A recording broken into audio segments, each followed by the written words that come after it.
honor, loyalty, respect, Kismet. Hi all, Kismet here.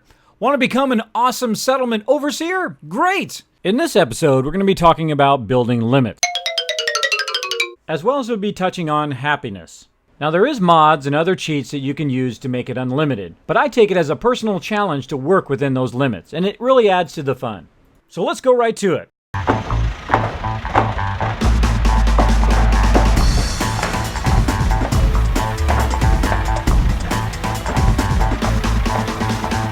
Now, size limits are based on really two things: the size of your settlement and also the amount of stuff you put in there.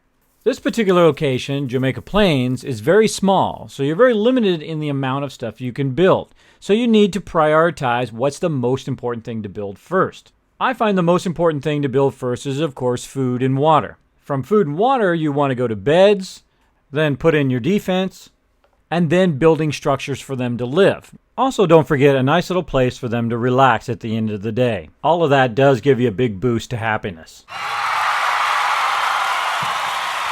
Speaking of happiness, what makes your people happy? What makes your people happy is the same thing as the old saying: food, water, and a roof over their head. Now, of course, there's some other things that add to their happiness, including defense and trade centers. Now, an important thing to remember about trade centers is not all of them make your people happier. The weapons and armor trade centers are purely about making bottle caps and not improving happiness.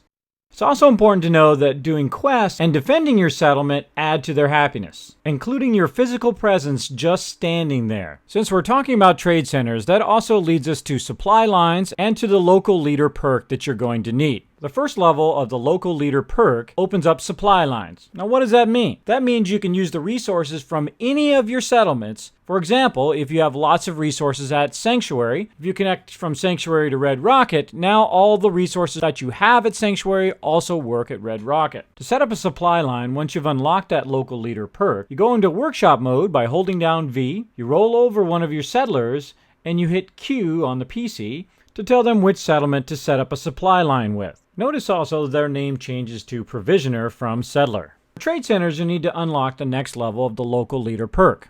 Once you've unlocked that perk, you can then go to stores and choose from the 6 different stores that you can set up at your settlement. The trading stand will both produce income and add happiness to your settlers.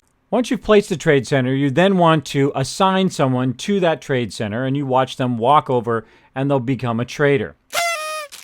Now, the best tip I can give you on these trade centers is make sure to invest in them to build up their pool of bottle caps and then also the amount of items they'll have.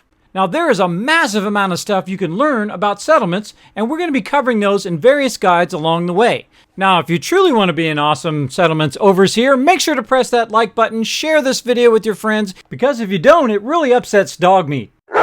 Also, the comments keyword is happy limits. Go ahead and throw it down in the comments below so I know you made it all the way to the end of this video. I appreciate all of you, and I'll see you all next time.